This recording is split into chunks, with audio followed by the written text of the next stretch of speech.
Google Form. But this one is the Google Meet already. Same thing. Okay, same thing. You'll get the same thing. So this remember to record your attendance. So we are going to start now because still got one student haven't joined the class. I don't know who is the person. Okay. So may I know the sound clear or not, and also the picture. If clear, can you give me one? Comment one. Okay, already signed in. Saswani. Okay, good. Okay, Saswani, you just join the class. Make sure you fill out the attendance. I reshare the attendance in the Google Classroom, the Google Form. Yeah, I share it here. You can just click the link and then you fill out the attendance. Make sure you all fill out the attendance. So, but if you look at here, 23 including me, so it means that full attendance. Full attendance. Full attendance. I will just after this, I will just record it in the system. Okay, welcome back. So today I think you will be a bit see me maybe a bit boring to see me and listen my voice from the morning until afternoon. Okay, 4 or 5 hours. I hope you are still all right.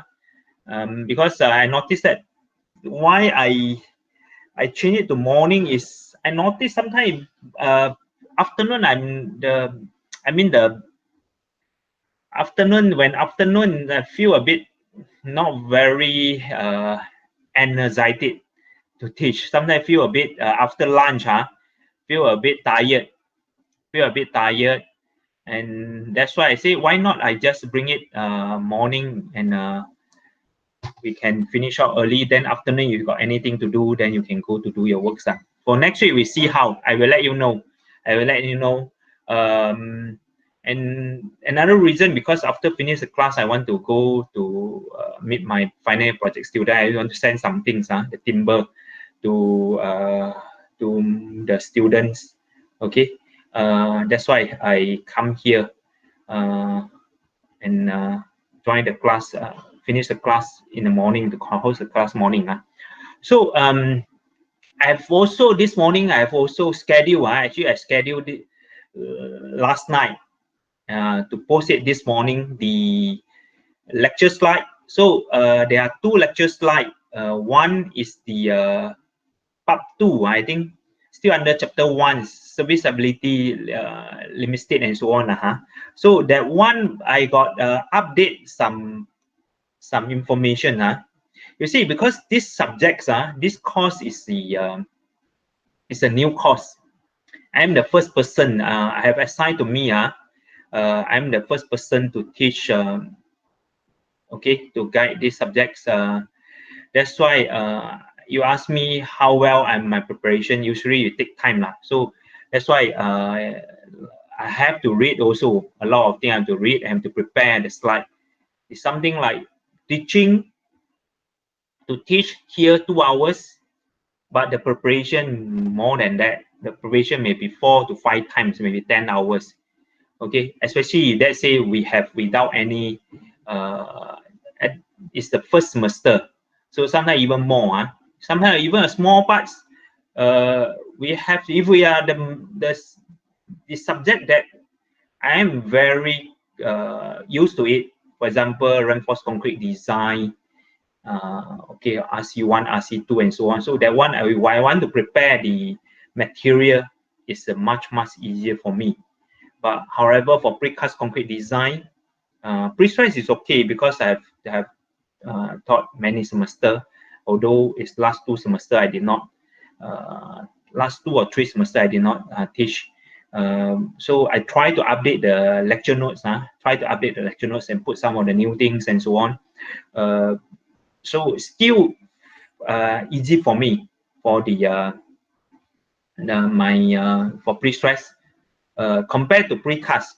So I have to say sorry. Sometimes the precast, the material prepared for you, sometimes it's not up to date.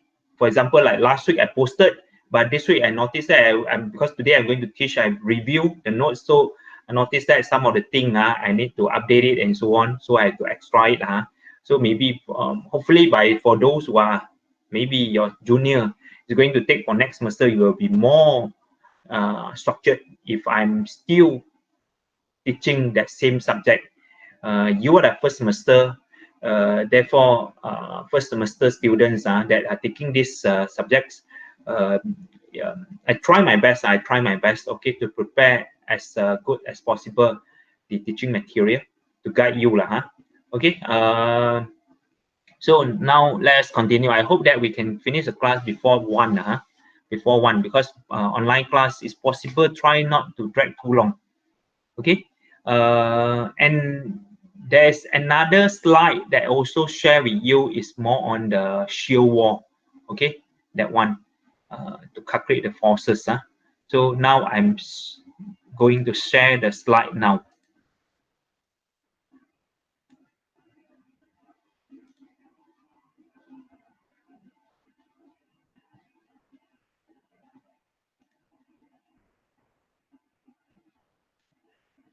Okay,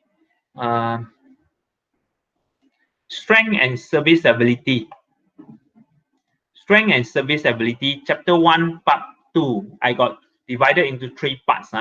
So now we are going zoom in the design already. In chapter 1, the design parts, we are more focusing on the overall structural system.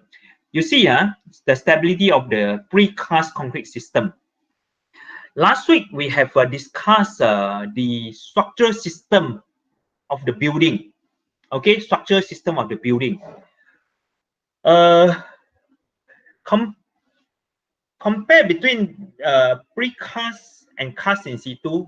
Cast in situ in terms of stability sometimes is not a big issue, and even designer, even I think the software also did not consider. Most of the software did not consider in terms of the ties, to ties out the whole building. But if you refer to the standards, actually it suggests actually we have to calculate the load due to the horizontal load to tie it, to tie the whole building, the whole frame, especially the skeletal frame and so on. So, but for precast concrete, this is become a necessary thing. We must check on it, the whole building, because when we design part by part. For example, precast column, precast beam, precast slab, then we join it. You imagine let's say the beam, the precast slab sitting on the precast beam, compared to the cast in situ. The beam and the slab are cast simultaneously, or the reinforcement already tied to each other. You see, the rigidity of the cast in situ building, so is much better compared to precast concrete design. And even the precast concrete design, precast concrete building, you go for very tall. You see, tall building, very tall building. Sometimes you have to be careful. The stability, the whole thing, the stability of the whole building is become a concern. So here, this chapter here, actually one of the main things that we need to consider is to design the tie. We need to tie the whole building. So how to calculate the tie force, okay, and design the tie. Design is very easy, but to calculate the forces, okay, that according to the standards, how to do that. So this is the concern. So you see, elective course is sometimes a bit freedom. So I'm draft the syllabus. So this is in my mind. As an engineer, I think this is important. Therefore, I will stress on this one. Maybe other people to teach next time. If let's say next semester I'm assigned to other people may not exactly stress on this one. Maybe just touch on it about the principle only, but not going to go in depth. Okay, so different person maybe will cover. Overall, the syllabus is are there, but the I mean the concerns of each lecturer on which one is more important may be different. Okay, so now we look at this one, strength and stability. So we look at the design code. This one is just an refresh back lah. You see, precast concrete design, still concrete, is it? Still concrete. So the design code actually is still the same as what you use in the RC, normal RC here. It's only they have a spatial, some additional, not say spatial, additional parts that cover for certain product only. Okay, but the design concept still based on Eurocode 2. Okay, part 1-1 and part 1-2 for structural design. Okay, then also, as I mentioned, you have to conform to the appropriate product standards. After this, we look at it. Which cover matters such as material? How about the material? How about the production and production requirement? The geometrical properties, the surface characteristic, the test method, and the declaration to make by the manufacturer. Because it is the product pre-made, prefabricated, so they have additional standard that need to cover. This one, especially for those who are next time, if you are working in like a precast pre-stress firm, especially for precast pre-stress factory, yes, engineer, they require this kind of engineer, okay, quality control and so on. So this one, it become important for you. You have to comply the standards. Okay, so these are the standards. Eurocode 2, as usual, design of concrete structure. This one you already familiar to it. Okay, for part 2 is the structural fire. Okay, we have to comply the fire requirements, exactly the same as what we have learned in RC design 1. The what already, I can't remember already, the fire requirements. Okay, then the this one, for example, that say BSEN 1992-1-1, this one. Okay, this one BS 8103-1 2011. Part 1 is structural design of low-rise building. Part 1, core of practice for stability, site investigation, foundation, precast concrete floor and ground floor slab for housing. Precast concrete floor here. Okay, so you have to refer to this one.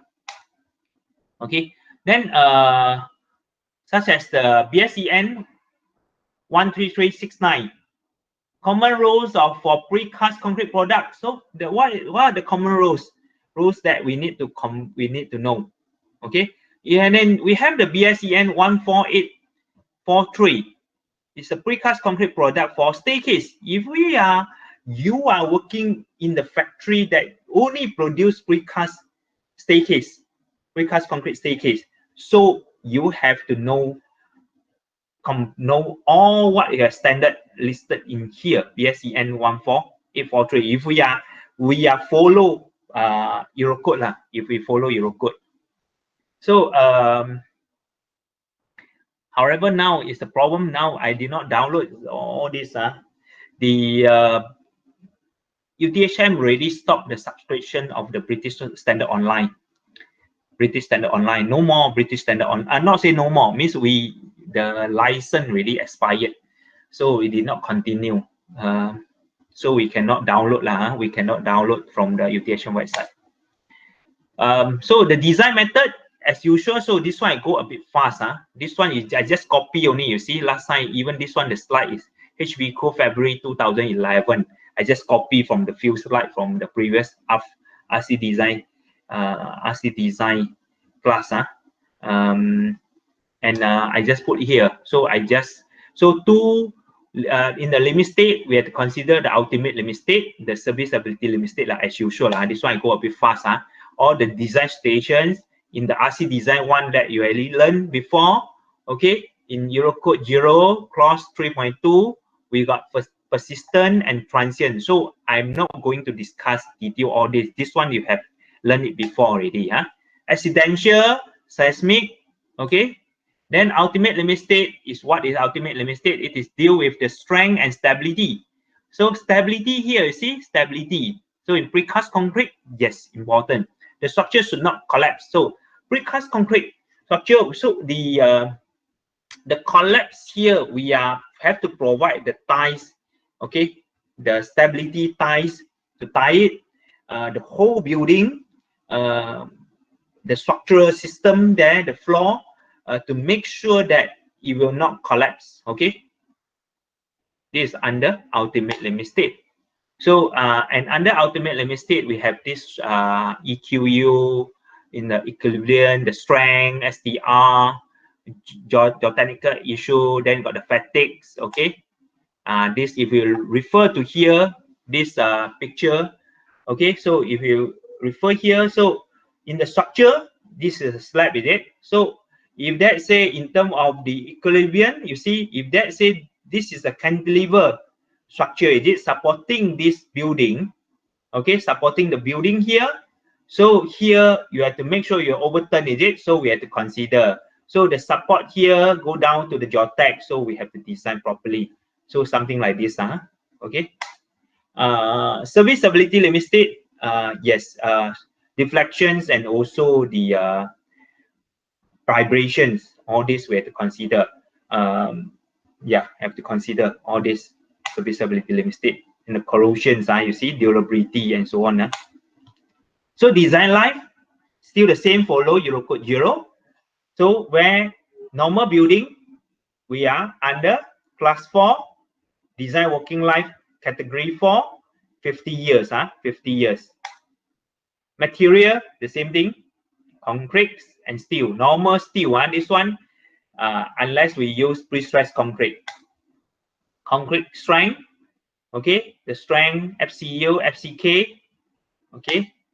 Then reinforcing steel, for in UK use 500, okay, but in Malaysia normally we use the 460. If you refer to look at the this esteem, you use the Malaysia and next, actually directly you go up to 460 not recommended. Yeah, not recommend for use 500 megapascal. Okay, reinforcing steel for pre-stress, this one just now we already discussed just now. Okay, we got the cable, you got strands, wire, and we have the bar. These are all, we call it as a tendon. In general term we use, call it as a tendon. So these are for the strand, standard strand. We got 7. For example, this is 7, 7 wire. We wounded together, become a strand. So pre-stressing steel, this one I take back the same thing. It's only this one got 19 mm. I use back the just now the slide in the pre-stressed concrete. Okay, this one the same thing. I already discussed in pre-stressed concrete the material. Okay. This one actually in this, I just took from one of the document that I given to you. In the, it's a pre-stressed concrete. The last 2 weeks. So these are the, you see, these are the a table to show you 7 wire strands and bar. This is 7 wires. Okay, for 7 wires. These wires, you got 4 mm, 7 mm. Then these are the chart actually this is the chart, and this is the area, and you cannot, based on the area that pi d square over 4 difference you get. Okay, so tensile strength, you see, these are the strength. For wire, the strands, standard, super, drawn, you see all the strength is great, much higher, more than 1,400. I can say at least 1,600 and above go up to 1,800 something. For the bar that we're going to use, McCalloy bar, there's a McCalloy bar that complies to British standard 4486. BSEN, I'm not very sure. This one got a BSEN also, but it should be the same. Okay, so this we got the diameter from 25 to 50 mm. Okay, 25 to 50 mm. And look at the strength, tensile strength also much higher, much higher, 1030. And this is the breaking load. Breaking load, how to get the breaking load? For example, that say wire 4 mm. What is the breaking load? 22.3. How to get the 22.3? It's just the tensile strength. This is the tensile strength. This is FPU. We use FPU. FPU 1770 multiplied by the cross-sectional area here, steel area, 12.6. Okay, So you will get divided by 1000. You will get in turn it to kilonewton, 22.3 kilonewton. So basically, it's this one multiplied by this one, you get this one. Okay. This is the load how to get. So basically, if without given the right hand side part, without giving you the breaking load, you know you got the steel area and what is the FPU, the tensile strength, you can actually calculate the breaking load already. Just the area multiplied by the tensile strength. You get it. Design strength, okay, this one as in the ultimate limit state that I already mentioned, because the design of precast still follow the EC1, is it? EC1, EC0, EC1, and EC2. So we go back to the same thing. We are still, some of the elements we still go to use the same philosophy, exactly the same as exactly the same I can say. I just repeat only the normal RC. Therefore, the concept here we use the ultimate limit state. So limit state design, the same thing lah. So the design strength is the characteristic strength over the partial safety factor of the material of the materials. You got steel for the concrete, and then these are the partial safety factor lah. Okay, if under for example under this for concrete, okay, under fracture or 1.5, and bonding also 1.5. But for serviceability limit state, you 1 for steel, you 1.15 for the ultimate. Okay, these are actually given in Euro code 0. Load combinations, okay, we already discussed last time in the normal RC. Those also the same. We have to combine the load. Okay, we usually be in normal building structure, we consider permanent plus variable. Then you got permanent plus wind, permanent plus variable plus wind. These are the load combination. Then okay, this one is the new thing.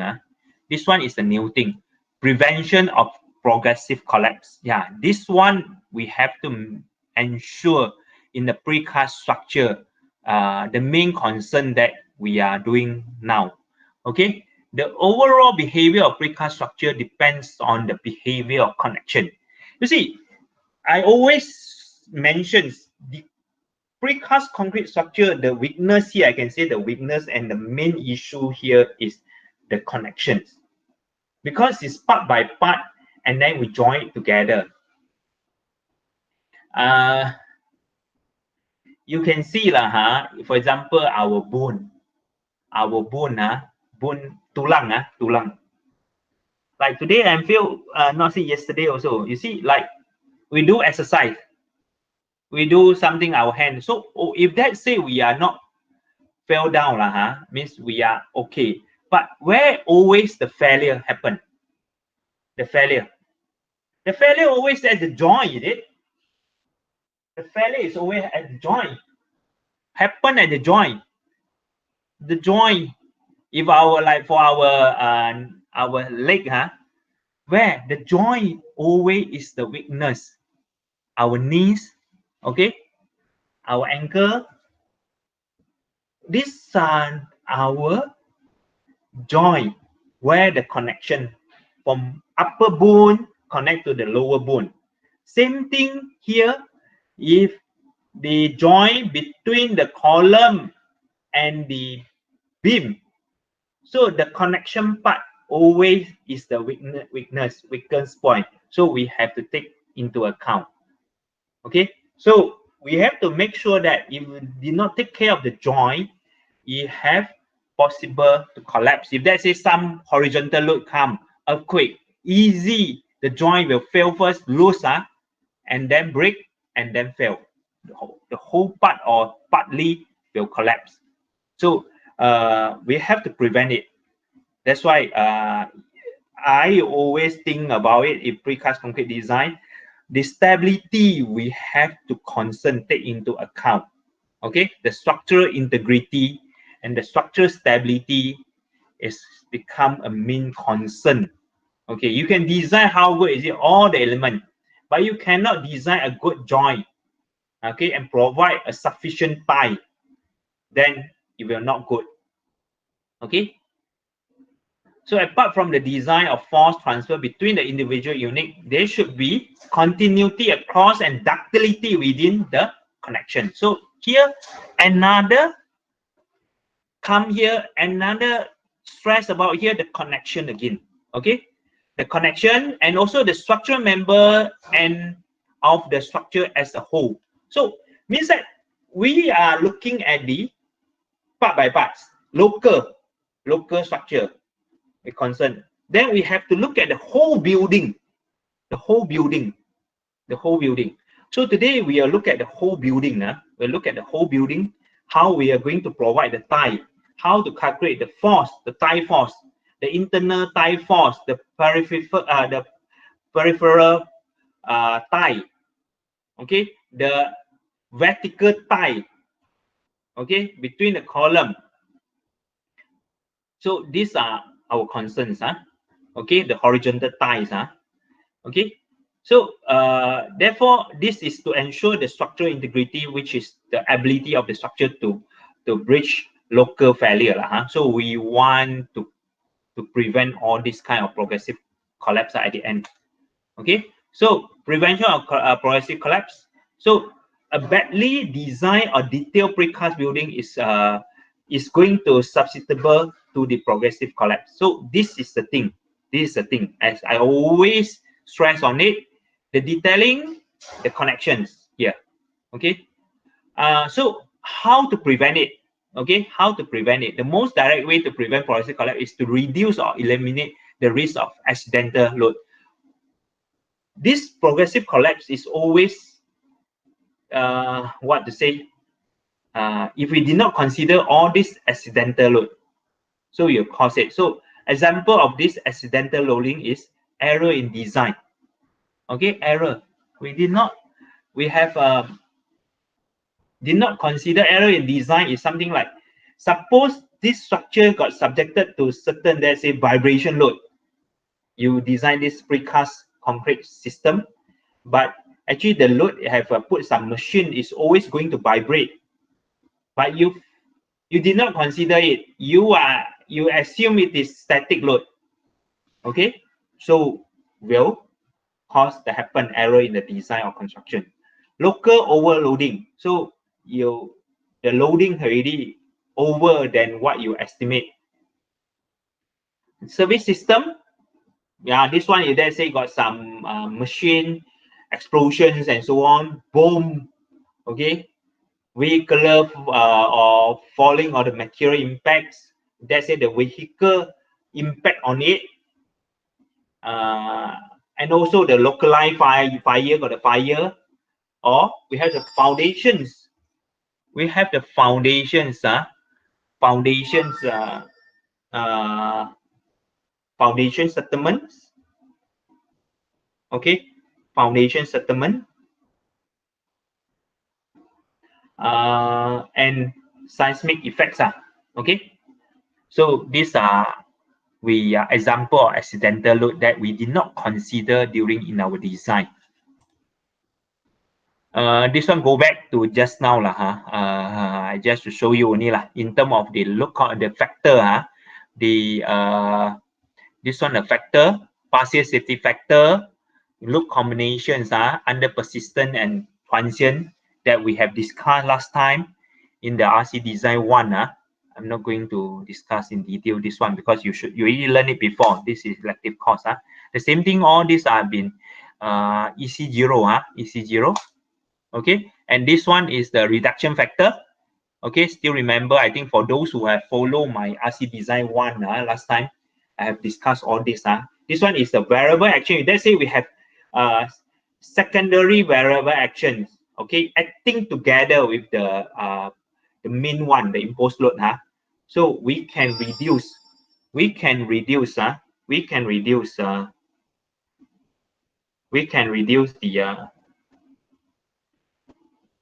okay, we can reduce this the load, because the imposed load, let's say, got more than one, the chances to acting together all together of the imposed load will be much lower. So that's why the secondary one, we can reduce it. We can reduce it with the reduction factor. Okay, with the reduction factor.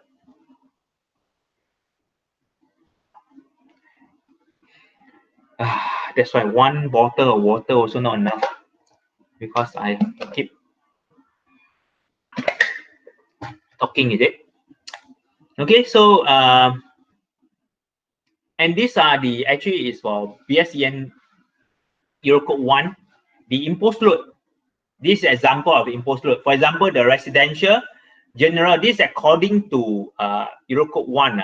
But however, if let's say you refer to Malaysia and next year, for residential general use, actually we can reduce to 1.5 kilonewton per meter square. This is what we always use.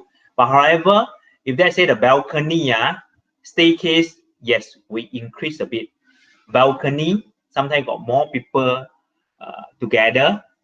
You have some activities, okay, got the friends come, the visitor, say maybe come in the balcony, and the balcony maybe you got do some activity, not for example, let's say what to say, you may jump, do some exercise, use for exercise. For example, my house, I got converted my car porch to become a balcony. Okay, the balcony become a balcony. So sometimes it's rain and so on, or evening we can do some skipping, okay, some exercise. So that one may cause vibration. So vibration, but we are designed, let's say the design, so recommend we not consider the vibration load. So but the imposed load, we increase it. Okay, so office building actually normally is we use 2.5. Okay, we use 2.5, and the C category C is area where people may congregate, means together. Okay, so this one all we have discussed in RC design 1 already. We have learned it before already. So these are the loading. Okay, and shopping area and so on. Storage, yes, storage is a bit high, including library. For example, we got store the books and so on. We go higher. F and G, this one is for vehicle really. Vehicle, traffic load, consider like traffic load. Okay, so now you see, under when under limited design, we are not only consider just to check the strength, we have to consider the stability. Same thing in normal RC design also. I believe I have also give the example Okay, stability. For example, let's say stability of this core, the foundation support here. How we are going to assign the load? Okay, arrange the load so that you will be stability in terms of the uplift will be the most critical. So when the uplift is the most critical, happen is when, how is it? When here is the maximum and this is the minimum. Okay, means maximum here only and minimum here we only consider the permanent load. But however, in the maximum here, we are going to combine the imposed load and the permanent load that create the uplift. You see something, this is force on it, this will be something to come out here. However, if let's say it's a strength test, strength check, this is a simply supported, so we have to combine everything lah. Okay. Then if let's say for in a shear wall, how is it? We have to consider just the dead load and also the horizontal load, the wind load, and there is the factor that we need to consider. However, in this case, we are not design the shear wall. We did not design the shear wall. We just check for some of the forces only. Let's say there is a beam, inverted T-beam. This is widely used. For example, here this is inverted T-beam. Both sides got the slab sitting on the precast slab from both sides sitting on the precast beam on this T-beam. This inverted T-beam can be cast in situ or it can be precast. Okay, so in this case, you see, possible if you design this beam, you design this inverted T-beam, just consider the strength only. What happened? You assume all are full load from full load on 1 and full load on 2. So everything transfer here. you get the higher moment to design it. However, there's possibility something like this. Here, no imposed load. Here, full weight load. So here become large compared to this one. The reaction transfer to here. So you will cause the what? Cause a torsion to this T-beam. Cause the torsion to this T-beam, the twisting to this T-beam. So we have to arrange such a way that we have to check. Either we check the strength already, we have designed based on the strength, we have to check also due to this stability that will cause the torsion to this beam.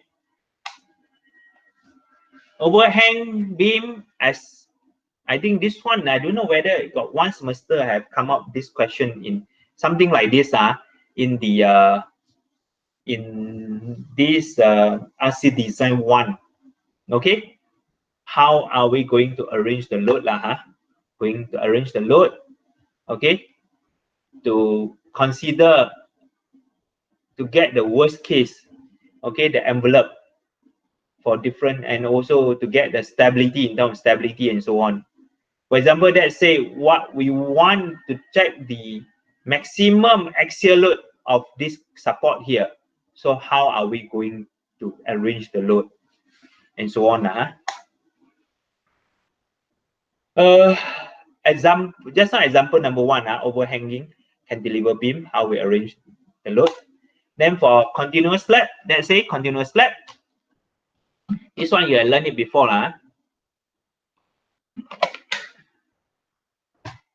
Based on single loop case, estimate the bending moment and shear forces at the ultimate limit state, twist span. So we can use ask you to use the equation 6.10 and so on in BSEN. Assume the GK is 6 kilonewton per meter square, QK is 4 kilonewton per meter. The width of the building is 20 meter. Okay, so go back, you can read on it 1.35 GK and QK, 1.35 GK plus 1.5 1.35 GK plus 1.5 QK we get the design load. Okay, so then we can, based on the analyze it if this, you can use the different combinations. Okay, different combination of the loading. Okay, if you use this one, this case equation 6.10a, these are the loading. Okay, then 6.10b, how is it? So these are the loading that we apply. Single loop case, remember, single loop case, in this case is single loop case. So all are maximum only in this case. All apply maximum. It just ask you to calculate the load only here. Okay, this one is our concern really. Provision of structural ties. Just now we mentioned that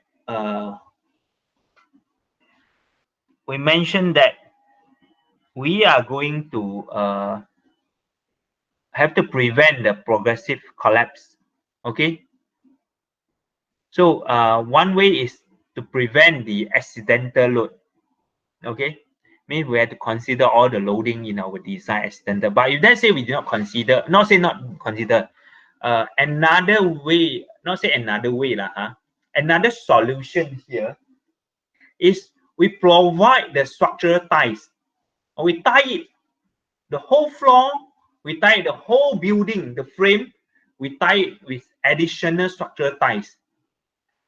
Okay, so now this is the concern, how we do that.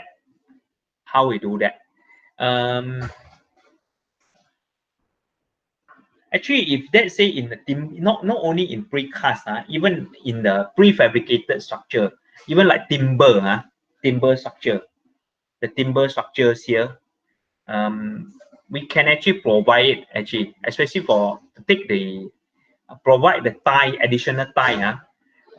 Even you can pre-stress it. Even the tie we can pre-stress it. It's the steel. Using the steel, the tie here all are steel reinforcement. In this case, all are steel reinforcement. So either we can stress it. When you stress it, become a pre-stressing tendon ready, or we can put at normal bar here. Okay, so so now we look at this one, this picture, provision of structural ties. Look at here, these are the ties that design of structural ties the horizontal tie. The horizontal tie here, we got the internal tie. Okay, internal tie. We have the peripheral ties between in these directions. We have in these directions. We have in this direction, and in between the column also, or in between the wall. Let's say in the wall also we have, and we have the vertical ties also. We have the vertical ties. So now, our question now is, how are we going to design this tie?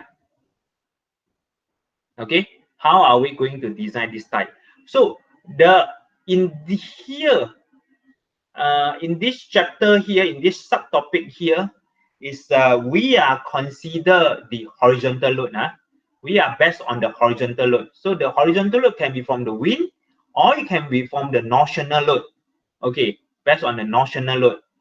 And then what we need to do is we are going to calculate the what is the tie force, the tension, the tie force, the forces that we need to calculate. Okay, so the horizontal floor design of the structural ties here. The first one is the horizontal floor ties, including the peripheral ties, the internal ties, and the column and wall horizontal ties. And we have the vertical ties. Vertical ties here always refer to the column. You refer here, actually the column here, the column here. Okay, the column. So I have prepared, given you an handout, to design the structural ties. After this, we'll look at it. We'll discuss this one. Then serviceability limit state here. Just now is a stability, is it? So serviceability limit state, the crack wave, the deflections. Okay, so crack wave, if let's say we based on crack wave, reinforced concrete, or we go up to 0.3. But for pre-stressed concrete, you can design for zero crack wave or uncracked, or we can allow up to 0.2 or 0.3 actually. 0.3 also actually allowed some of the structure refer to British standards. But however, for Eurocode here, it limit up to 0.2 mm only. Some 0.1, 0.2 mm. Deflections, okay, as usual. For if appearance, we can go up to span over 250, we limit it. If let's say for brittle material, we have to go up to 500. Okay, and for pre-stressed concrete, the stress check, we have to check for all this. This one is go to up to the for the I mean the stress ready. This is based on Eurocode 2. For the tendon, we are not going to stress up to 75% of the ultimate strength. Okay, and so on. So this one, after this, we are going to design the tie. Okay, we are going to design the tie. The equation. I think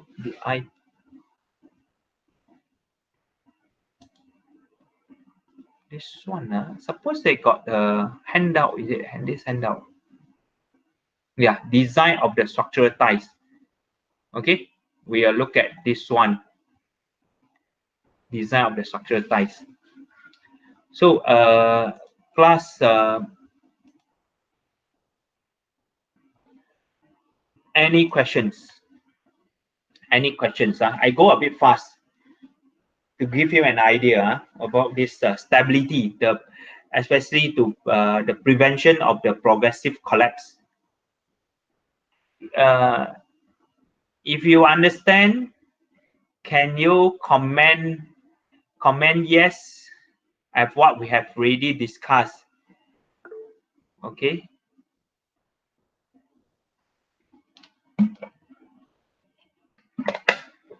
Okay, we take five. We take five. We take five. I want to go to the washroom. Take five, and then we continue with the example. We continue with the calculation of the structural ties. Okay. So we take five. We take five. We come back later. I want to go to the washroom. You can go to take some food also if you want to eat something. Okay.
Okay, class, let's continue. Is it okay?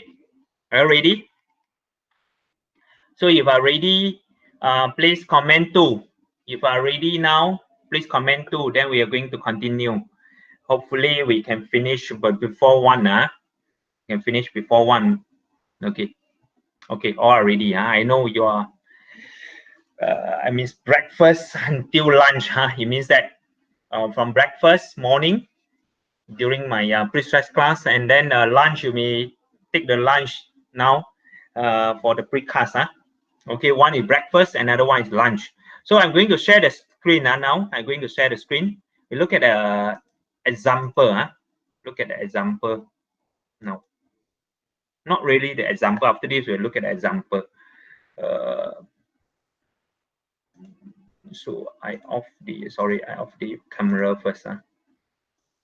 Okay, you look at the design of structural ties. Design of structural ties. Just now I have shown you. You see, look at here. Look at this picture.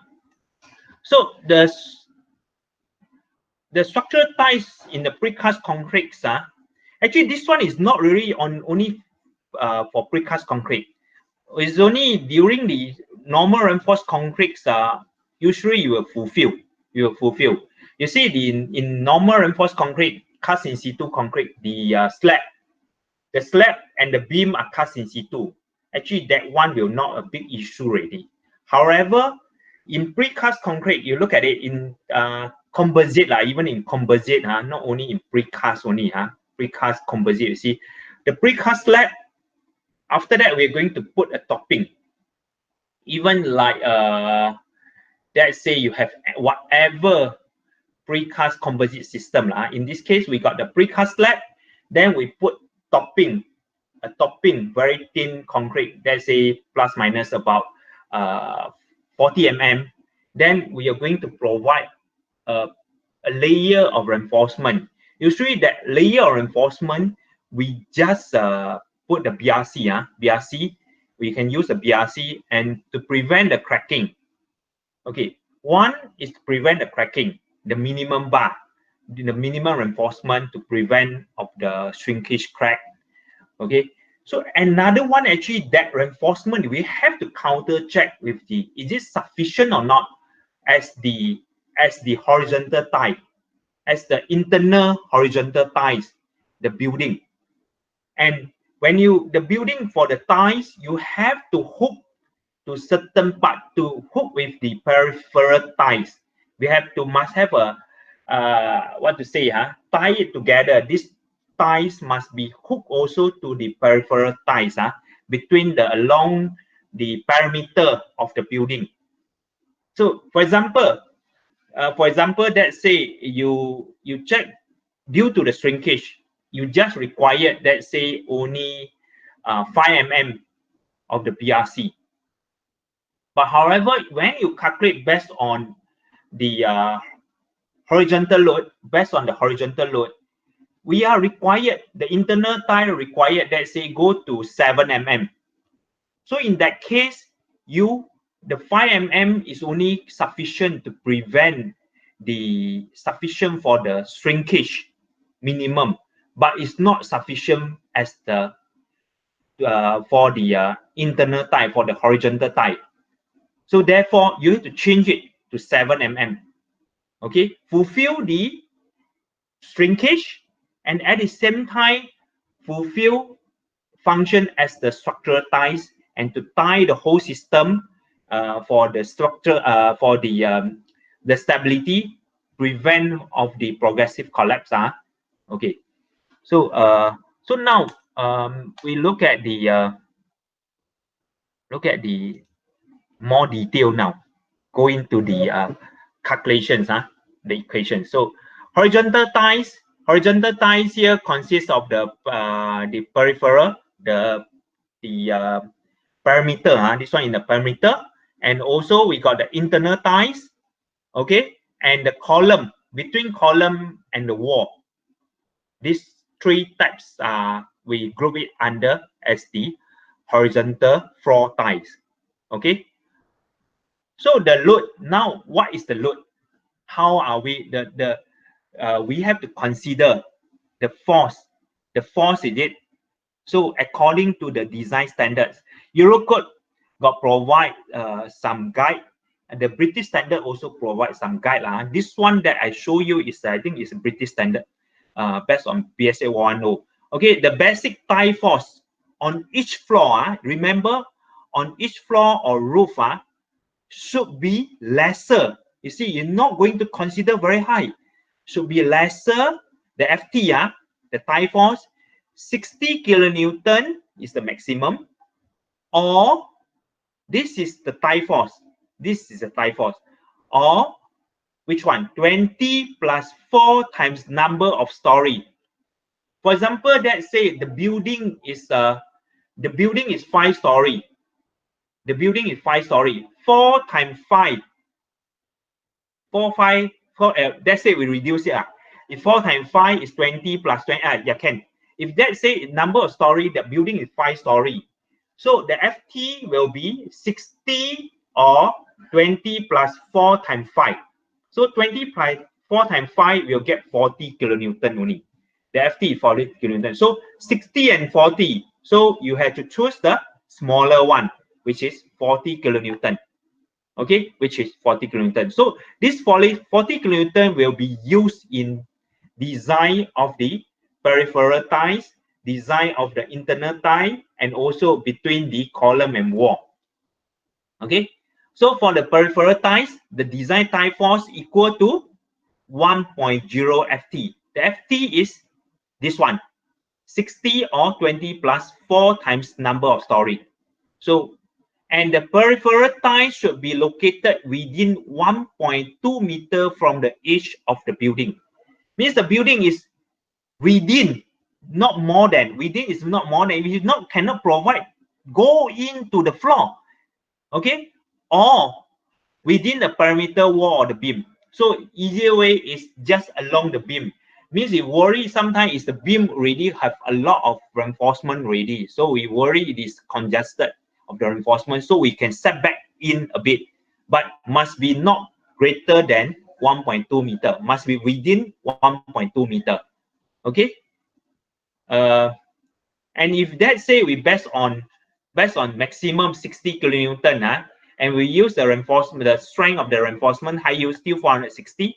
So the reinforcement that required is 60 divided by the strength of the steel. So it means that is we just need one numbers of T13. T13 actually in Singapore we use T13. In here we may go for 16 mm, really sufficient. Means we required one T16 to loop it or the whole perimeter. For example, let's say the building is L or U shape, means it's not in a square shape. So how to provide the ties? So something like this. Okay, you can the perimeter, then you have to loop it like this here. You go loop it, one loop, okay, another loop, and here another loop here. So we get it, the tie. So is it okay or not in terms of the peripheral ties and the horizontal tie, floor ties? Okay, is it clear? Understand or not? Understand or not? Yes. If you clear, understand, can you give commentary? Or you got question, you can ask, you can on the mic and ask. If you clear, understand, you give commentary.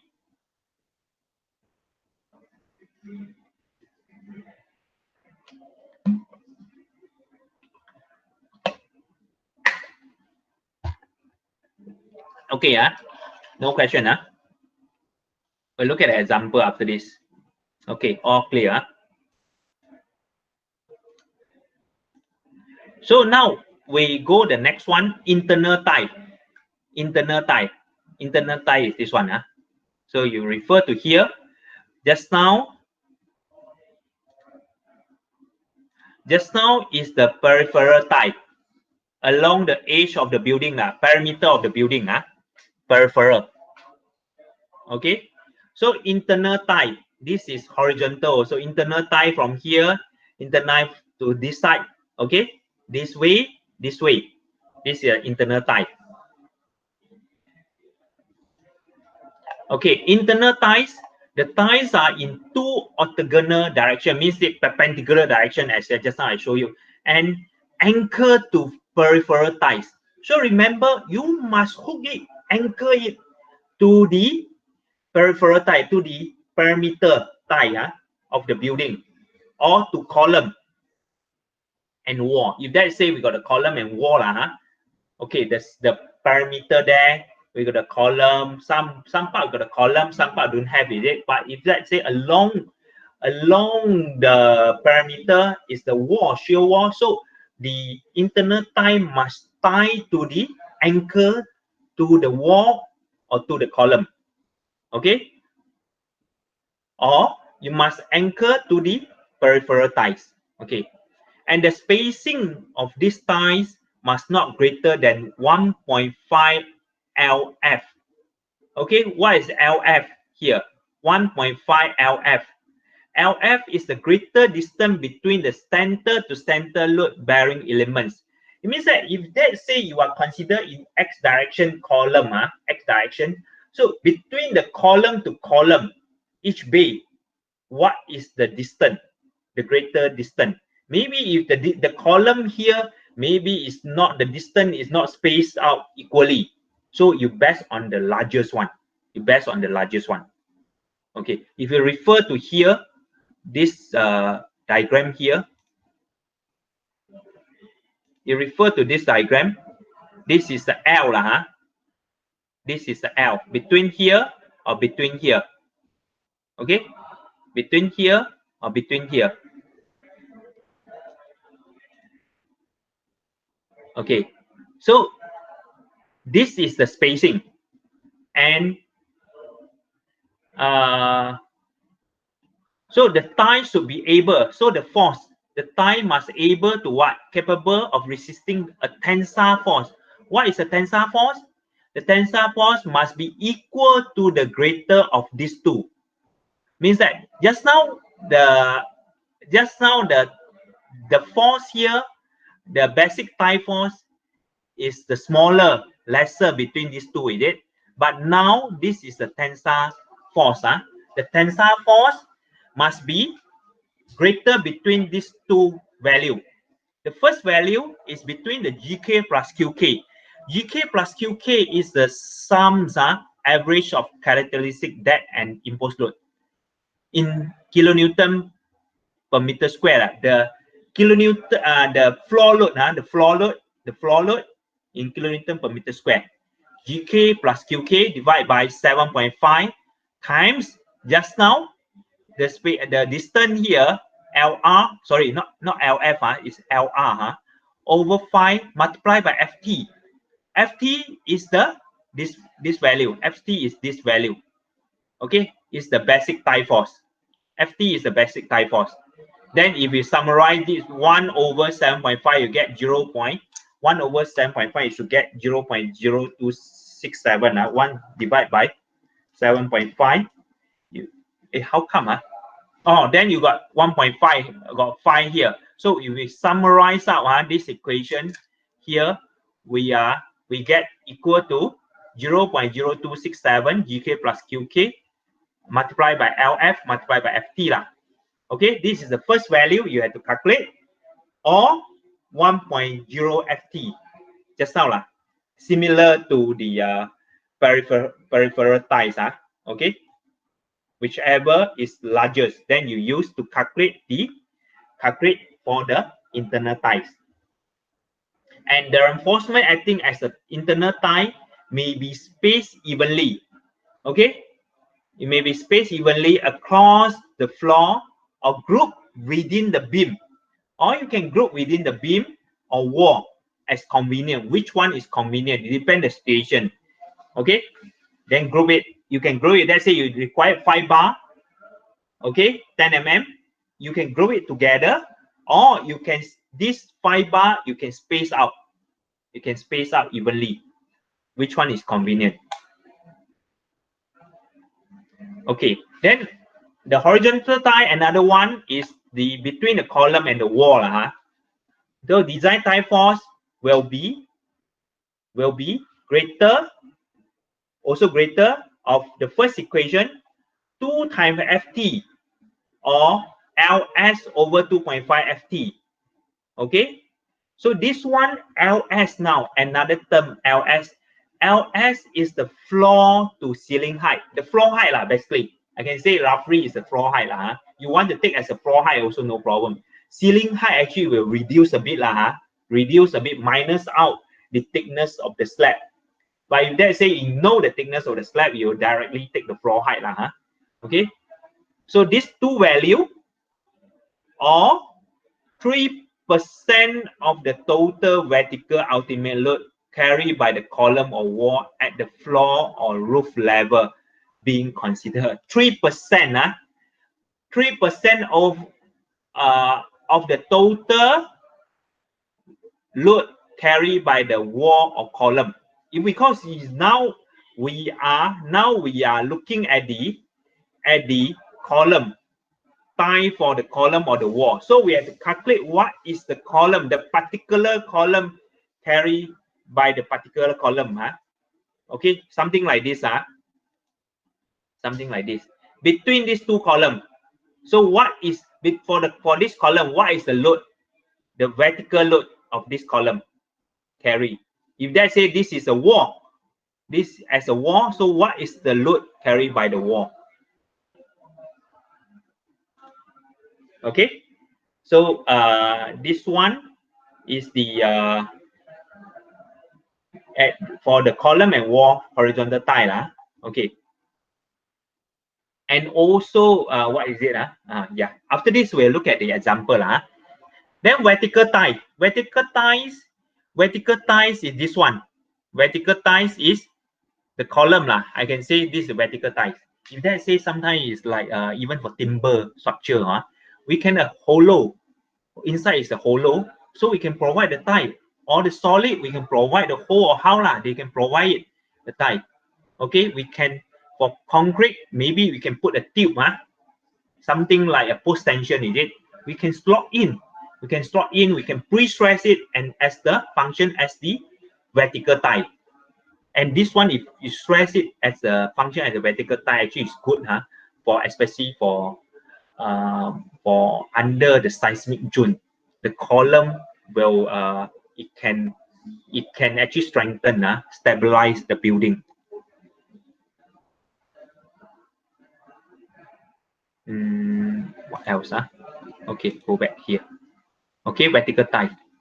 So then proportioning of tie, reinforcement bar acting as tie are designed to its characteristic strength, and the bar provided for other purpose may be used as part or whole of the tie requirement. It means that some of the existing reinforcement already we design, is it sufficient or not function as a tie?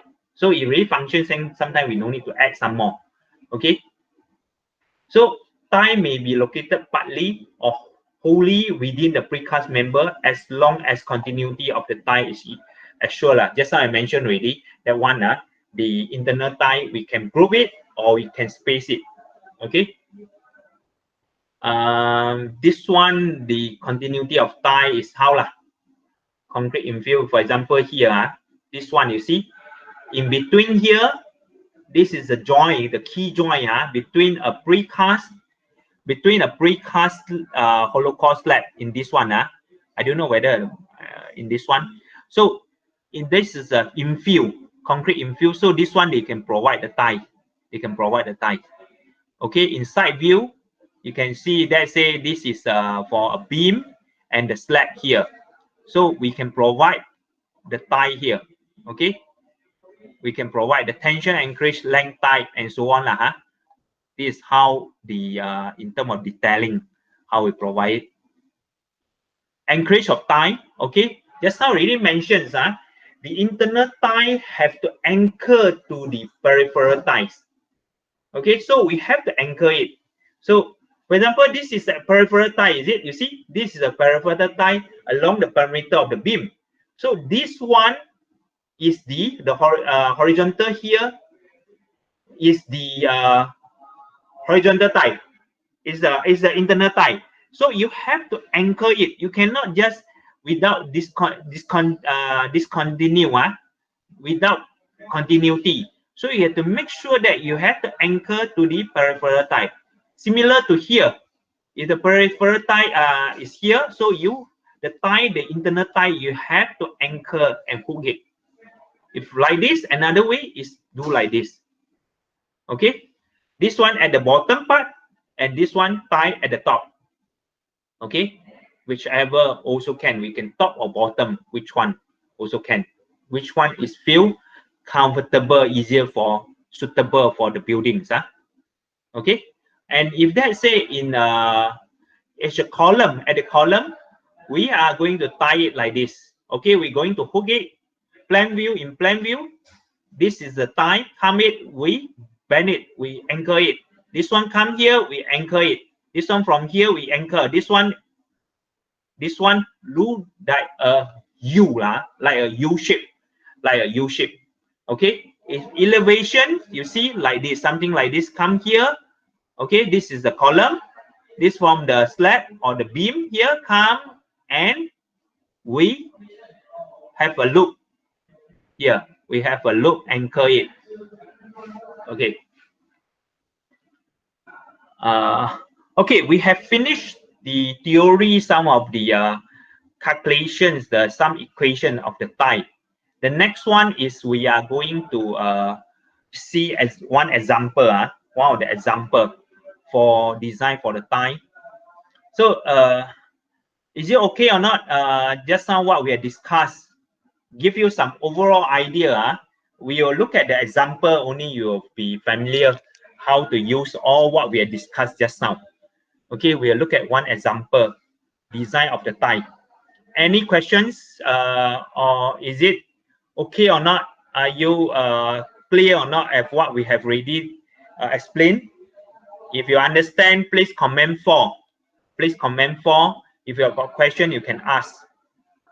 If you are clear, please comment for. Okay.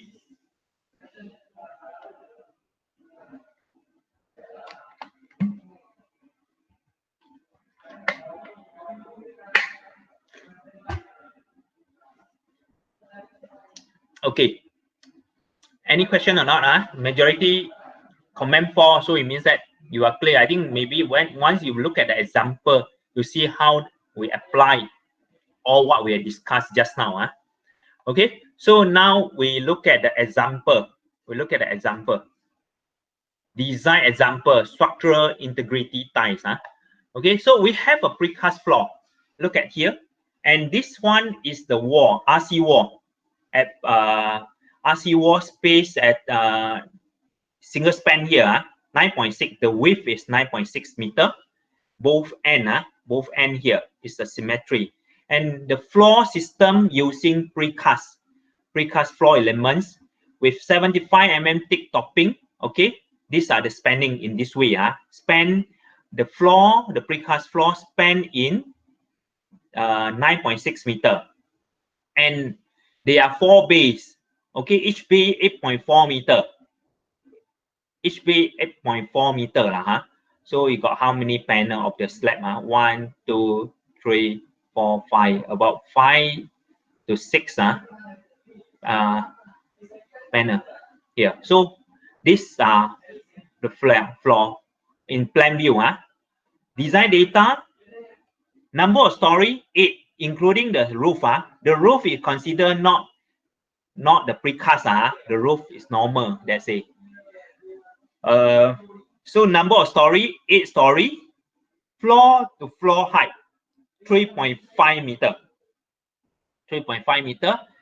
Characteristic dead load. This one really including all the concrete load assume Total characteristic dead load 10 kilonewton per meter square, and the live load 3.5 kilonewton per meter square, and the strength of the steel for we are using T-bar high use steel 460 for the normal high use steel, and for the BRC steel mesh 8485 megapascal. and the column size is 400 times 600. Column is 400 times 600. So first of all, we are going to calculate the horizontal ties. So we have three types of horizontal ties. Is it just now? We got the peripheral ties, perimeter along the perimeter. Then we have the internal tie, and also between the column horizontal ties. Okay, these are the ties that for horizontal ties that we need to design. So first of all, we calculate the FT. Okay, we calculate the basic tie force. The basic tie force is 60 kilonewton or 20 plus 4 times number of story. So 60 kilonewton and 20 plus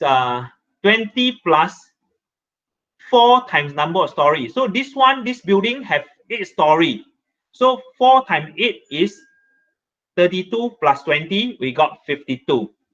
So 52 is less than 60 kilonewton. So basic tie force we choose from the smaller value, 60 or this value.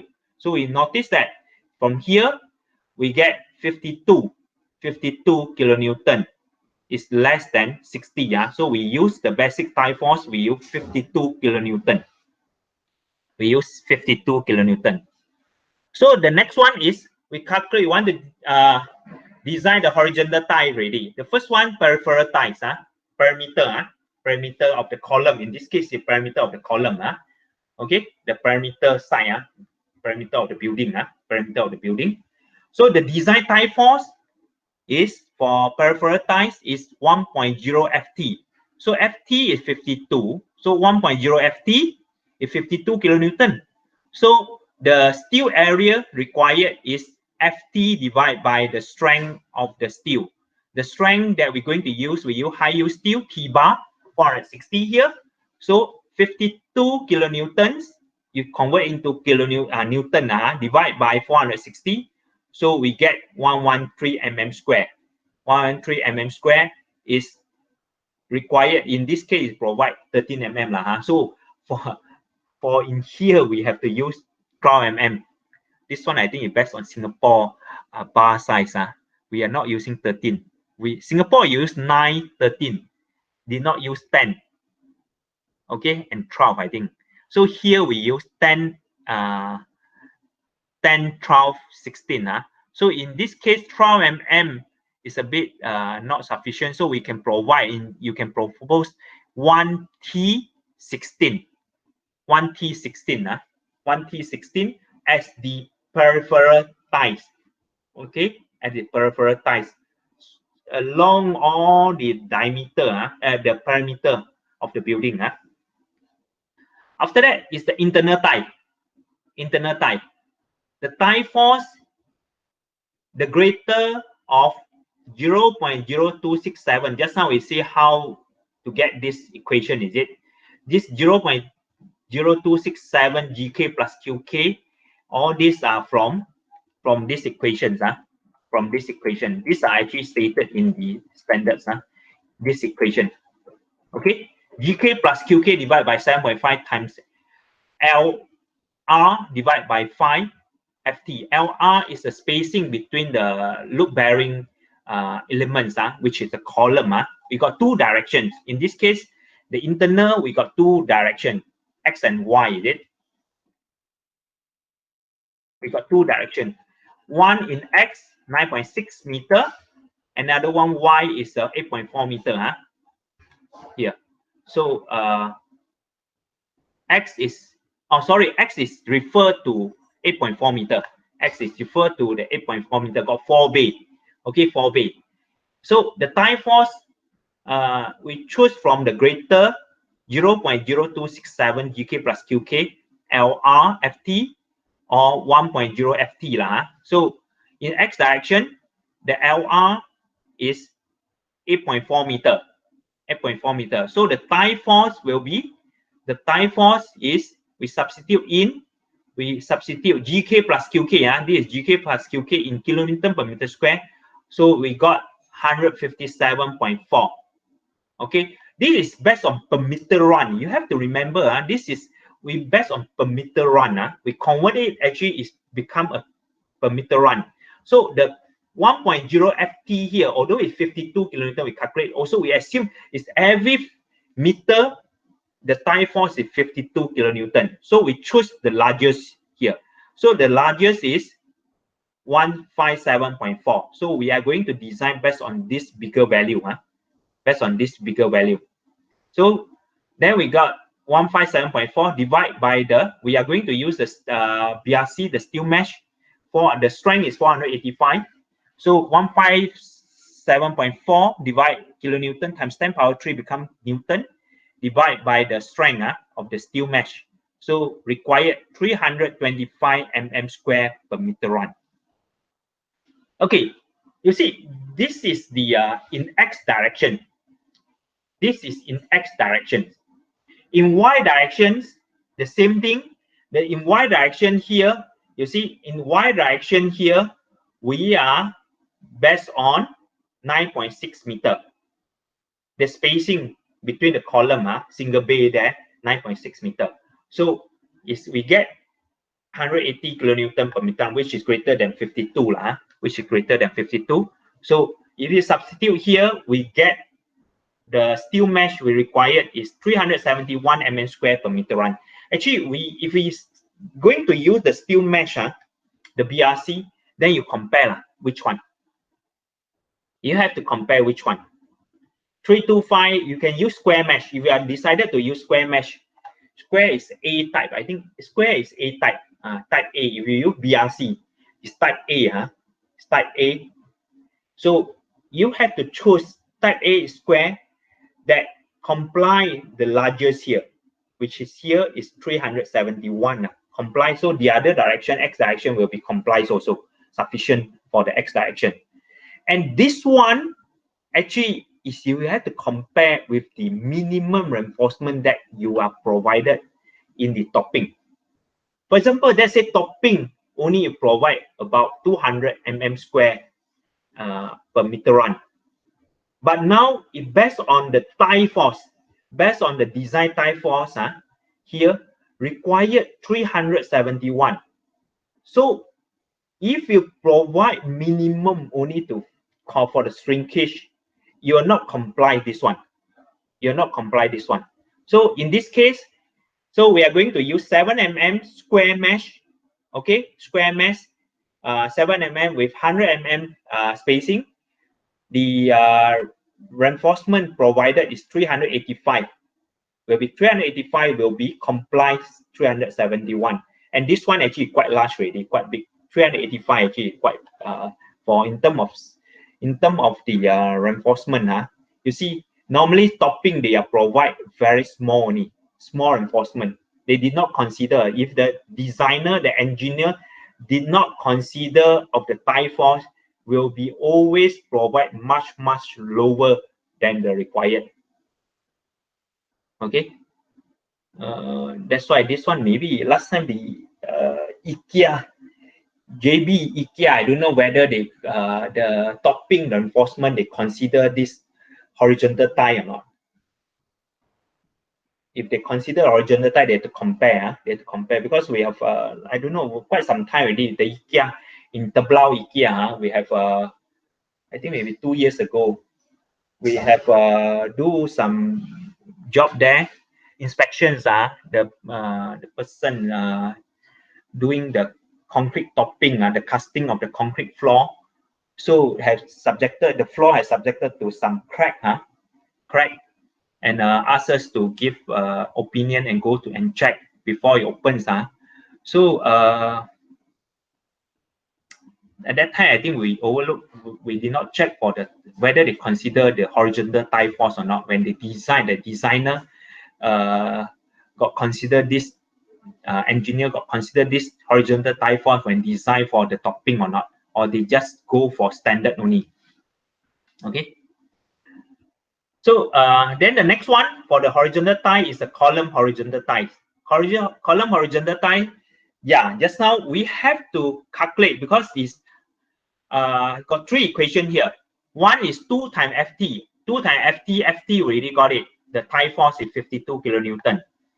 The then the next one is the Ls multiplied by Ft divided by 2.5. LS is the ceiling height. The ceiling height. You see, so when for column horizontal tie, if the floor height is much bigger, the horizontal force will be increased. The horizontal tie force for the column will increase. It means more slender is it the column. So the horizontal tie also you must increase also. So in this case, it's 72.8 but still less than 2 times FT. So the value here we are going we are here we take lesser or bigger, which one? I think should be the largest, should be the largest. 104 here. Okay, 104. Then another one compare with 3% is in this case, you see, LS, you take the floor height. Suppose is the ceiling height. Based on the equation, LS here is the ceiling height. But we just take the floor height. I assume the ceiling, if let's say you take the ceiling height is bottom surface, bottom surface of the slab. Okay, from the top surface of the lower floor to the bottom surface of the top slab, upper level. So, but in this case, it assumes to take for the just take the floor height, 3.5 meter. Okay, take the 3.5 meter. Then another one is we have to compare with 3% of the ultimate vertical load. Ultimate vertical load. So how to calculate the ultimate vertical load here? The load here. How to get this value 3289.5 kilonewton? Okay. 1.0 this one is a good wait, where is it ready? Let me see. The force, the total GK. You see, each column of the force, we got GK plus QK. Okay. I don't know whether I have some mistake here or not. Let me check. Let me check first.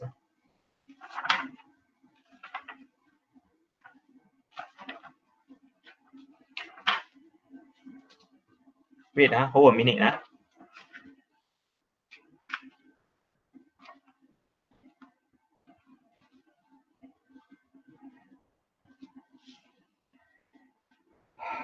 I think have some mistake already. Okay, class, have some mistake here.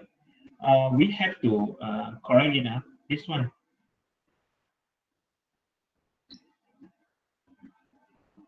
Okay, I will turn my turn the my camera, my webcam. I have to use my whiteboard.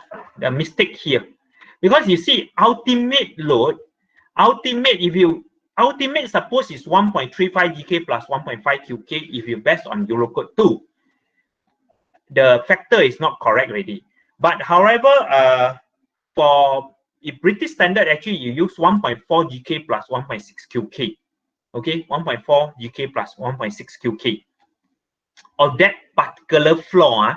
You see, we have something like this. You get the idea. Let me explain to you first. We are going to get the total ultimate load of this column. We use the area method to estimate only. We just approximate only. Okay, we just approximate. GK, QK in kilonewton per meter square, right? So if we know the beam load and so on, because here we did not provide what is the beam size and so on, and even is it any brick wall sitting on the beam or not. So assume this one all don't have. You just take for consider only this GK 10 kilonewton per meter square and 3.5 kilonewton per meter square. Okay, and so we just 1.35 GK plus 1.5 QK or 1.4 GK plus 1.5 QK multiply by this area, is it? Multiply by this area. Multiply by this area. And then wait, hold a minute. I think here we have to do some correction. Here got you get ready your pen and Get ready your pen here. Yes, get ready your pen. Yeah, then we have this is total. We design at the lower. You see this one at the lower floor. At the lower floor, at the lower floor. At the first floor means the lower parts. So this one got 8 story. 8 story. So it means that in this case we got 7 floor here. 7 floor. Mean we calculate each floor 1 point. Let's say you using BSA 1, the factor 1.4 times 1.4 times 10 kilonewton per meter square, the dead load, plus 1.6 times 3.5 kilonewton per meter square. Then you multiply by the distance 8.4 here, assume center to center. I take the area here. Take the area here, 8.4 multiply by 9.6 over 2, is it? So we get the area here, then we times 7. We times 7, we sum up. Then we get the total dead load. And then we take 3%. 3%. When you design for shear wall, we take 1.5%. That one is designed for shear wall, design of the wall, as if we have to compare with the wind load. But this one is the tie force, tie force, tie force.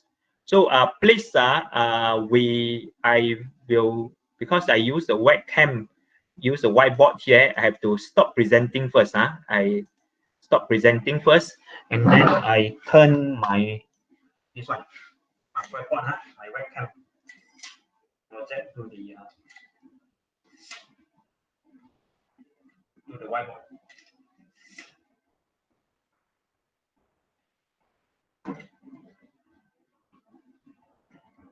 Let me. Okay, I think now okay already. Okay, so now we have to do some correction here. There are some mistakes here.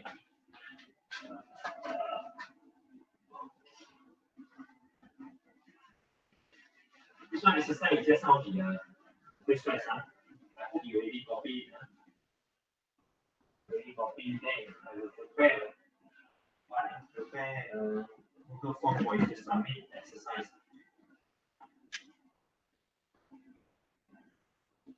Let me see again. Some mistake here. I think we only have time. We finish this one, then the other one I think I could continue next week. For the shear wall, how to resolve the horizontal load to the shear wall.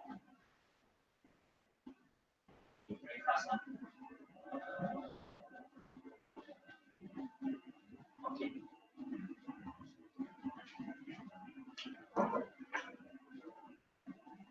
So please copy this one.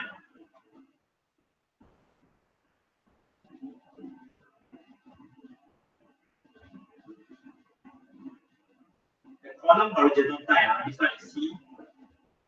It's the column.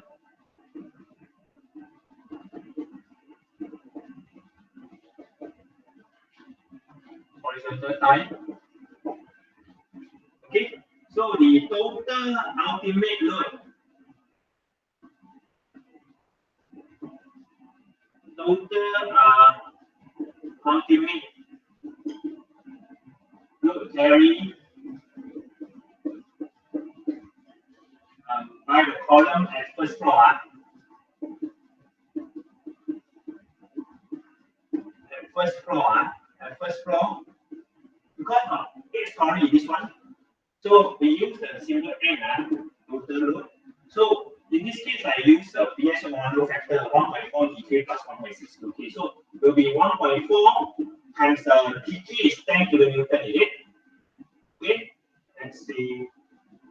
Plus 1.6, the QK is 3.5. Okay, multiply the area. Let's say we take 1 bay. 1 bay is what? 1 bay, the area is 8.4 times another one is 9.68. This is in kilonewton. This one is kilonewton per meter square. So this one is meter square. So your answer becomes get kilonewton, only kilonewton. And we have how many? We got 7. This one, the area actually divided by 2. Area divided by 2. So it take 1, but never mind, you can put at the end here. At the end here. So we got 7 story, right? 7 story. It's an 8 story, but we got 7 floor. Assume got 7 floor, the same typical floor. So and everything we divide by 2. Everything we divide by 2 because we got both sides got the column. In this both sides, this one is we take one column. It based on single column, individual column. So at the end, roughly, I don't know how you can roughly come into calculate also. We get 5531.9 kilonewton for each column, for the internal column, not for the side column, not for the corner column, for the internal column. So then the 3%, so I correct it. Then the first one for the tie force is really 2 times Ft is equal to 2 times 52. So we get 104 kilonewton, or we got Ls multiplied by 52 divided by 2.5. Ft Ls multiplied by Ft divided by 2.5. So in this one, we assume Ls 2.5 gets 72.8 kilonewton. Then the second one, 3%. We consider, according to the standards, we take 3% of the total ultimate load carried by the column. Then we compare with the value here.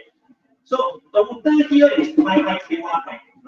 So 3%, 3 over 3% of n is 3 divided by 100 multiplied by 5531.9.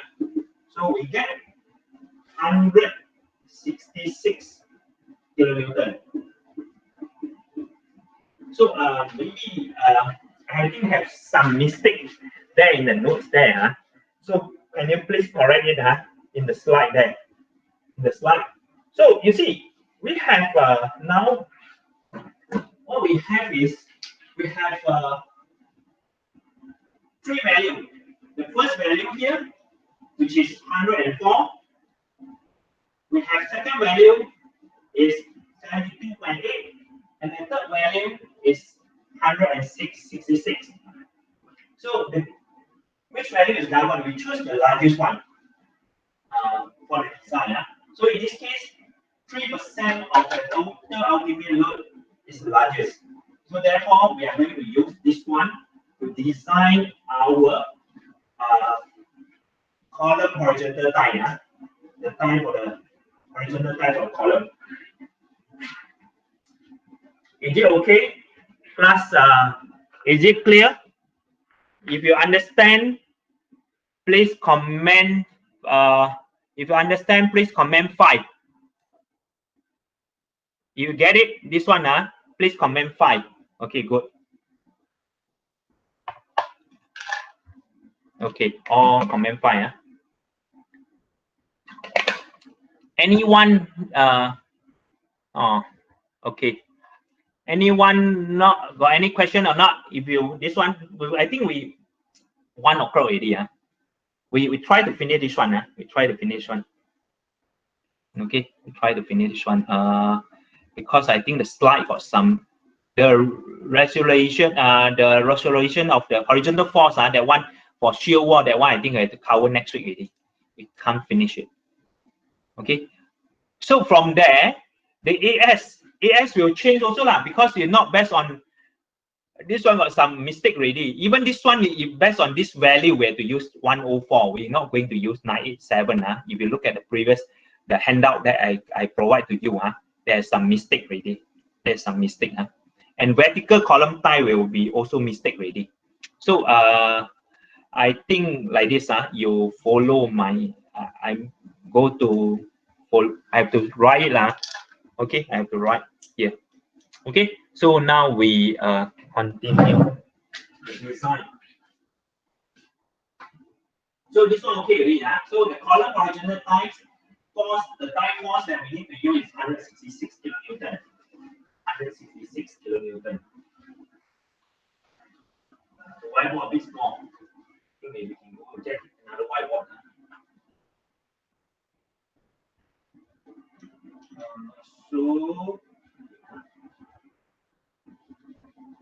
So the AS. So from the above, just now we got the FT is we get the FT. FT we're going to use is 166 kilonewton. So the AS is easy. Why you get the FT? AS is equal to FT divided by the strength of the steel is 166 and 10 power 3 divided by we're going to use this one is use the YMS. Let's say we use 485. Okay, so we get 342 mm squared. Instead of just now I don't get smaller. Okay.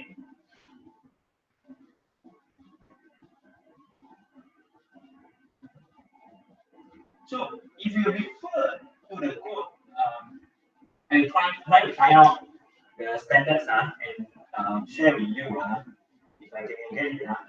If the internal ties are properly anchored into the peripheral ties, no additional ties for column is needed. Take this one. I read again. According to the standards, if the internal ties are properly anchored into the perimeter tie, the peripheral ties, no additional ties for column is needed. So actually, it means that if you because the internal tie also along with this, I look at the layout. Internal tie is two directions, is it? Both directions, 90 degree both directions. So if really proper anchor to the peripheral tie, actually this one you can ignore it. You don't need to consider. You don't need to consider this one. Okay, you don't need to consider this one. Listen, we mean that we don't need to consider this one. If we really consider the internal tie, both directions, this one actually we are not considering. We can ignore it. So now the vertical ties, vertical column ties, we are based on the vertical column ties. We based on individual column for each floor. The column force we based on the force of the column for each floor. So we are not going to sum up together. So just now the 5,532 kilonewton load is we sum out from top until the end. So but for this column, the vertical column ties, so we are going to use what is the for each floor, So we can calculate this now is a vertical column tie. Okay, vertical column tie.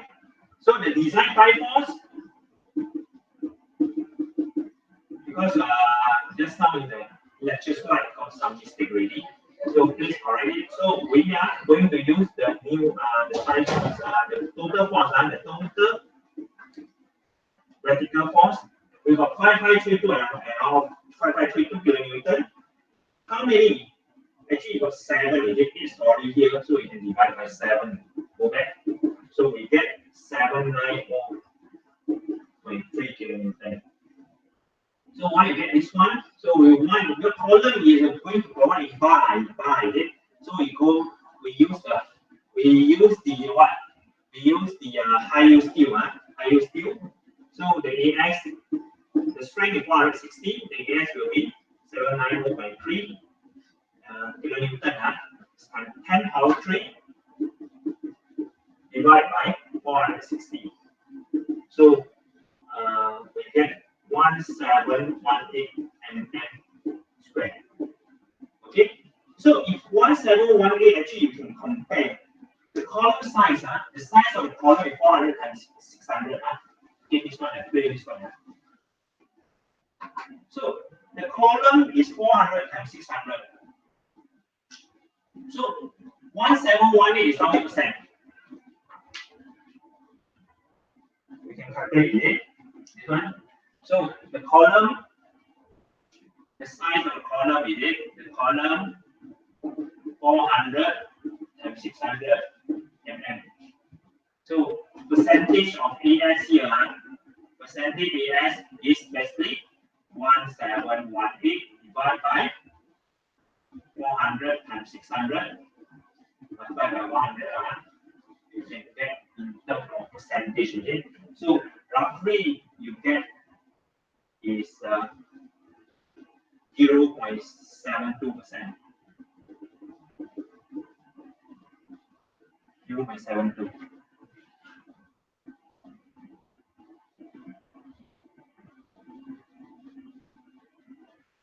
Okay, it means that if let's say in your column design, we have a topic column design, okay? Precast column. If we design a column and in the precast column, we found that the man reinforcement due to the gravity load, due to the wind load and so on, we design at the end we provide a reinforcement in the column sections greater than 0.72%. Let's say we provide 2%, 1.5%. So in that case, so this one is only required 0.472. So that main reinforcement that we provide already sufficient function as the column, the vertical column ties. So we no need to add. Means that this 0.72 or equal to 1718 mm square is not means that you have to top up to the main reinforcement of the column, the vertical reinforcement of the column. No, we are going to compare. If the vertical reinforcement is based on the strength, design based on axial load, based on the moment, if all that is greater than this value, then it is sufficient already. You just use that one. No need to top up to this one. Okay, but however, if let's say you found that the column design only, for example, at a certain column corner, the axial load is very small. At the end, you may get minimal reinforcement only. Minimum is based on British standard is about 0.4%. Okay, it's 0.4% actually specified in British standard BSA level for column reinforced concrete column. 0.4%, but 0.4% if you compare to this one, based on the vertical column type, we require 0.7 to 2%. So this will govern. This will govern really. So we have to base on this one to provide the vertical bar for the column. So I think today we cover until here only. There's another one. I have provide you the slide. That one, how to resolve the horizontal force to the shear wall, when in the precast concrete, still under the structural stability. If the shear wall is not arranged symmetrically, so how are we going to calculate? Okay, if we got twisting already, it's not symmetric. If let's say the force due to the wind load or notional load, then we are going to calculate each wall take how many horizontal force, kind of tension force it take from the horizontal load, such as from the wind load. Okay, so wind load you have learned from wind load you already learned from RC Design 2. MS1553, how to calculate the wind force. Then we apply here. So I stop presenting here. I know I did not. So any questions, class? Is it okay? Understand or not? We come to the end for today class already. Yeah, from morning until now. You all just listen to me. Listen to me. So if you understand, please comment 6 of this one. Comment 6. Comment 6. Comment 6. Okay. Elalyn. Okay. Declare quickly. Yeah. Siti Haisa. The rest how? Hui Ling. Okay. 6. The rest. Zufrika. Safika. Okay. Saswani, Rohaini. Okay, all comment 6. So So, doctor, how we know the AS of D7 steel meshes? Okay, there's a table. 7 is 7 mm, 100 mm square. 7 mm is, let's say, you see 7 mm, what is the cross section area? 7 by d square over 4. By d square over 4 times shift pi over 4. Okay, 38.48. Then we times 1000 divide by spacing 100. We get 385 lah. Is it 385? Is it about 385? I calculate. This is how to get 385 pi is area, because this one is similar to the for steel mesh. This one, the spacing D7 just now is the spacing is for D7. Okay, I type it. Something I think I write on the piece of paper lah.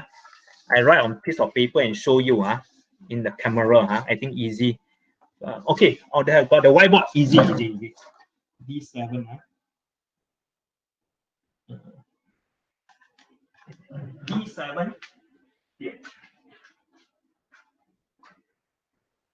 D7. Okay, this one. D7. D7. You ask this question. D7 is basically 7 mm. The first 7 here is 7 mm diameter. D type D, because BRC actually they got few types. A, B, C, D, they got A. You can check the manufacturer there. Even you Google, you can get it.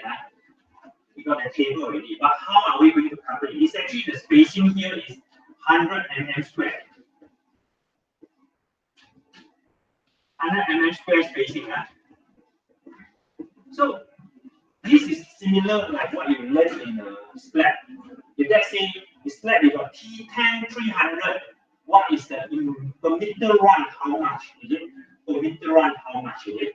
So we based on 1 meter, based on 1 meter. So 7 mm, the AS, the cross sectional area for 7 mm is equal to what? 7 mm here, 7 mm pi d square over 4 or pi r square. Pi over 4, you get one ready 7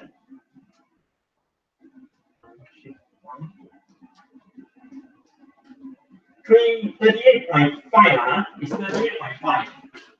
Okay, 38.5 mm square cross sectional area. So now, if we arrange every 100 mm spacing, so in 1 meter, how much of total area? I think this is similar to slab. Slab, I think slab you have already learned it before, is it? So the AS will be in 1 meter will be we want 1 meter, is it? 38.5 the cross sectional area. In 1 meter we have 1000 over the spacing. The spacing now is 100 mm. The spacing is 100 mm. This one. So bring it here. So you'll get 385 mm square per meter run. Remember, this is per meter run. Okay, Bharat, is it okay? Understand or not? Can you get it?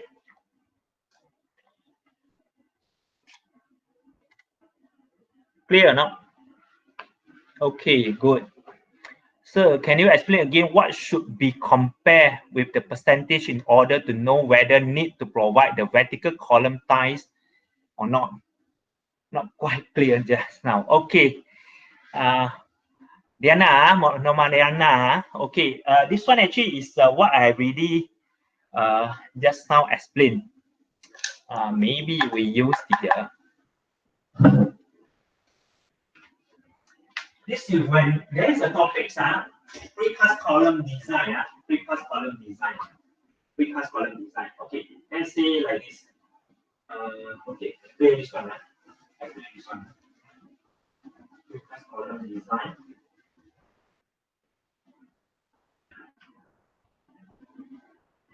How to design a column? How to design a column? If let's say it's a square column, still remember we have a design chart. I got the books or not? Don't have the books. Don't have the RC design books.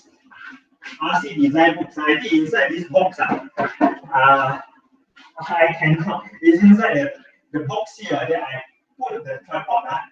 RC design. You still remember? I can't remember what is the equation. How it look like RC design column. We study RC design column. We have the chart something like this, is it? Okay, and if not mistaken, this is N over BH FCK. Depends on Eurocode, depends on British standard, it's N over BH FCU. Then this one is M divided by BH squared. What they did, I can't remember already. So from here, this one is based on the column design, let's say the cross section of the column. Okay, we design based on the moment and the end. Go back. Then what you learn in RC design too. And you calculate the end, how to calculate the end, the axial load, then you factor it, then the moment. Okay, calculate the moment, then you design here. It's a single axis moment.